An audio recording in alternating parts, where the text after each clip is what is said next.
What's up everyone, it's Adam FPL and welcome to the first official video on this channel for the 2021-2022 Premier League season. In this video we're going to look at the three promoted teams coming up this year, Norwich, Watford, and Brentford, and I'm going to give you guys a rundown of the three players from each team that I think could be the best, the ones to watch, and the ones to perhaps get in your team starting from game week 1 or when the fixtures are good. So in this video I'm going to also kind of go over why I think these players are great, and we're going to kind of give you the lowdown of each team. I also want to say that I'm still considering whether I'm going to have time to make videos every week of my game week teams and so on, as I'm starting my first year of college this year, so I'm going to be very busy, and hopefully I'll be able to make as many videos as possible, but time will be limited. So yeah, my first video of the season is on the promoted players to watch.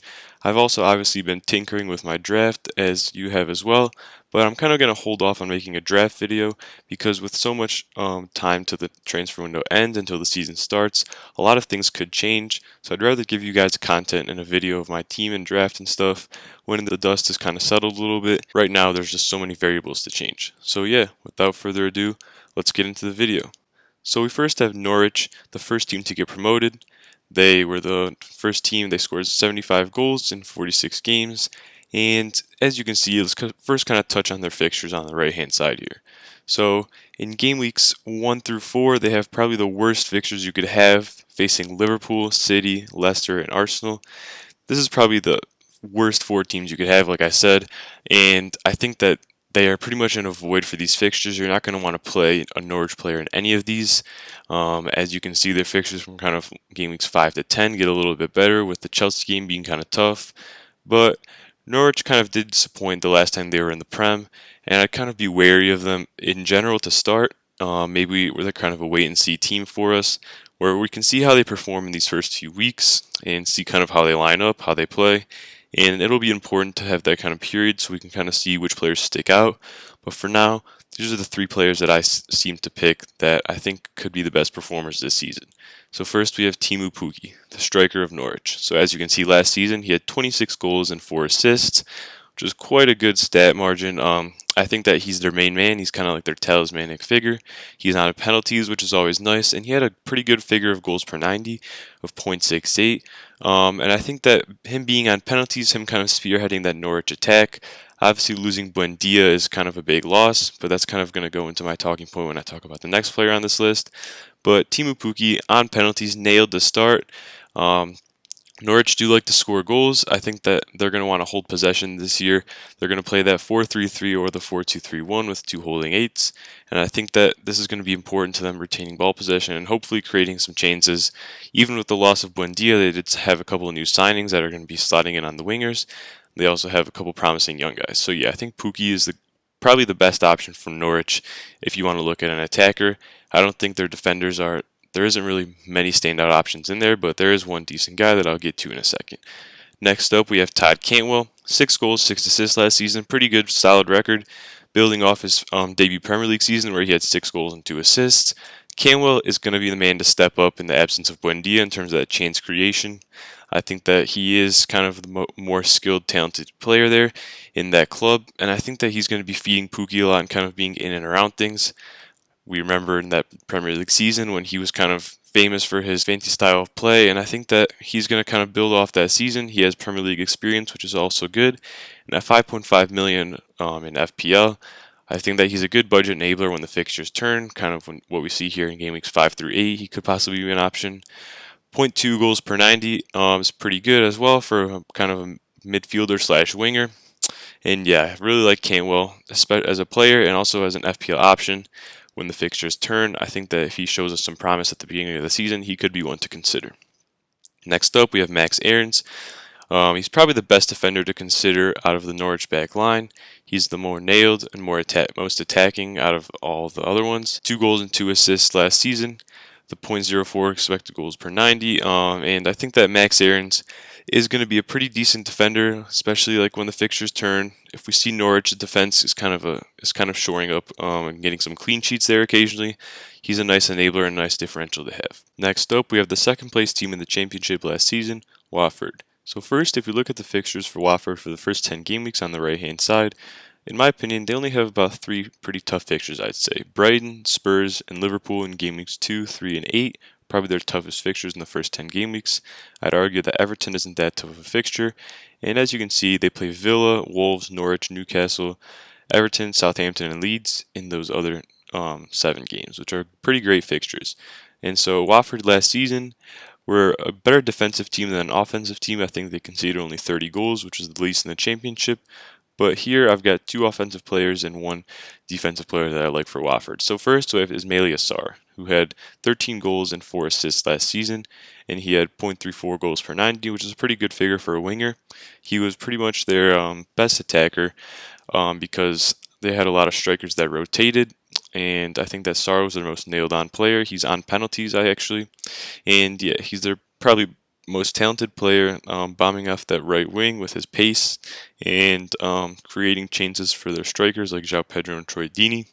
At 6 million in FPL, I think is a great enabler for many teams as that 4th midfielder, even 3rd midfielder. Obviously, with promoted players, there's always a risk to see how they adapt to the Premier League. But the thing with Watford players is that they've already been in the Premier League a season ago, so they came right back up after 1 season in the Championship, and they already have Premier League experience.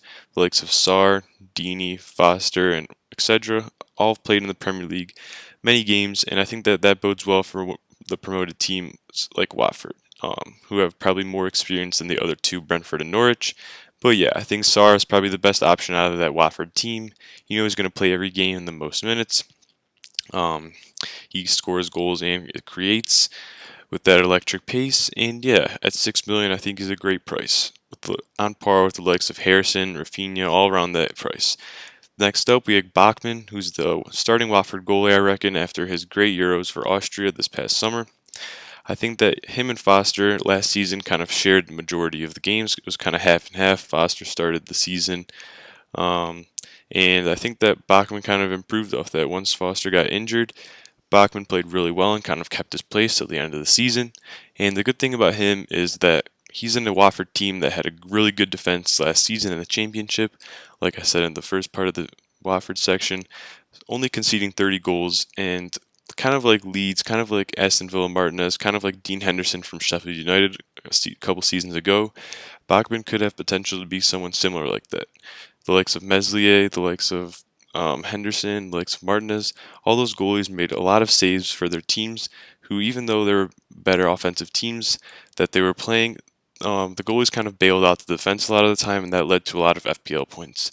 At only 4.5 million, that's a great price for a starting keeper, so you don't spend too much, and you also have a good keeper that's nailed on and a decent defensive team that makes saves. I think that Bachmann is a great option. Last but not least, we have João Pedro, who I think is the most nailed on striker of kind of that Watford team. Everyone on Twitter kind of makes a joke that Watford have so many strikers, and they do. But the thing is, I think that they're going to loan or kind of release a lot of these other strikers that they don't play. João Pedro, Troy Deeney, and Joshua King are probably going to be the 3 main strikers, I would guess. And João Pedro looked the best of them out of them last season. He played the most minutes in the most games. He started the most, kind of surpassed Deeney that respect last season with 9 goals and 2 assists and a .29 goals per 90 stat mark. I think that he performed pretty well. Last but not least, we have the 3rd place team in the Championship last season, the Brentford Bees. Probably my favorite and most interesting team out of the 3 promoted teams. Let's first look at their fixtures again on the right. As you can see, in the first 5 game weeks, they have pretty good fixtures, and then 6 through 10, it kind of gets a little hard. But Brentford players are probably perfect for the first few game weeks, and for those that like the early wild card, it comes right around that time. So in the first 5, they have Arsenal, which isn't too bad of a fixture. Then they have Crystal Palace, Villa, Brighton, which could be kind of tough with their defense, and Wolves. So these fixtures aren't bad, they aren't amazing, but at the same time, they've got a couple easy ones and a couple ones that are kind of beatable teams in there in the first 5 game weeks. After that, it gets a little tougher with Liverpool, West Ham, Chelsea, and Leicester, and then they got an easy one in Burnley in 10. So yeah, Brentford kind of have middle of the road fixtures, but there's still 3 players that I think are worth watching. And yeah, let's start first with the best Brentford asset to own as of right now by a mile, and that's Ivan Toney, their striker. Ivan Toney is 6.5 million in FPL right now, which which is a great price for those mid-price strikers. And in last season in the championship, he had 31 goals and 10 assists in the regular season, which is just an astronomically amazing stat. 0.72 goals per 90 is solid. He's a nailed-on proven striker in the championship. Great business from Brentford for snagging him from Peterborough United, who actually made it up to the championship this season. Brentford are a great team in the fact that they sold Ollie Watkins and Benrahma, and they restocked the cupboards in that front line with Kanos, Mbeumo, and Tony, who did just as well and got them to the promotion to the Premier League. But yeah, Tony is a great option. He's actually, I think, the most owned striker in FPL teams right now, so you could say he's template, but he's nailed on penalties at 6.5 million. You'd think that he can carry on some of these stats to the Premier League, probably not 31 goals and 10 assists, but this guy is just a goal scorer. He does it all. He does it with both feet. He does it with his head. He's just always kind of a poacher in and around the box, and that makes him a great option for Brentford. Next up, we have Mbeumo and Kanos, the two wingers of Brentford. First, I'll talk about Mbeumo. So Mbeumo had 8 goals and 10 assists last season, with a 0.23 goals per 90. I like Mbeumo because he actually plays. He's a very versatile player. He can play in a lot of formations. So often last season, Brentford played the 4-3-3, but then they also played the 3-4-1-2 when they had a lot of injuries to their back line, and Mbeumo still played in the team. So Mbeumo can either play as a winger, as an out-and-out winger, he can play as a wing-back in 3-back formation, and he can also play as a striker sometimes. At 5.5 million, this guy's a great option as that 4th midfielder slot, or even 5th midfielder if you want to play a 5 in midfield in your FPL team. I think that Mbeumo, he is kind of like a hidden gem, could be a differential that you can either start the season with those good fixtures or wait a few weeks with to see how he adapts to the Premier League. And yeah, him and Kanos are very similar. So now let's move on to Kanos. Sergi Kanos, 9 goals, 8 assists. A little bit more direct in terms of goal scoring. He's more of like a direct attacker who likes to kind of be in and around the goal. 0.28 goals per 90. So yeah, like I said, this guy is also a winger. And actually, I think when Brentford did switch formations to the 3-4-1-2, Kanos had a little bit better stats in terms of shots and shot accuracy. So I think that Kanos is a great option to Mbeumo that people I think are kind of overlooking a little bit. A lot of people are of course focused on Tony and a little bit more on Mbeumo, but Kanos is just as good as Mbeumo in my opinion. Maybe not as nailed on, he did play a little bit less minutes, and maybe not as versatile, but he is a flyer kind of to keep your eye on once Brentford kind of progress in the season and we get to see how they play, what formation they play, and how these players are utilized. Also, an honorable mention in the Brentford team, I'd also look at Rico Henry, who's a nailed-on Brentford, I think, left back or left wing back. He's their most attacking defender. He's on set pieces and some corners, and he's also a very attractive option if Brentford has some good fixtures and if their defense kind of shows that they can keep some clean sheets and keep some Premier League teams out. That's going to wrap up my first official video on this channel for the new FPL and Premier League season on the promoted players to watch. Hopefully the 3 teams of Norwich, Watford, and Brentford do put up a fight in the Premier League and make the race interesting this season, so good luck to them. And yeah, if you guys made it this far, I appreciate if you guys like and subscribe on the video. It helps the channel a lot and it's greatly appreciated. And as always, I'll be answering all my comments. If you guys have any questions about your teams, about which players, if I'm missing any players in this video, let me know. I'll be happy to talk in the comments below.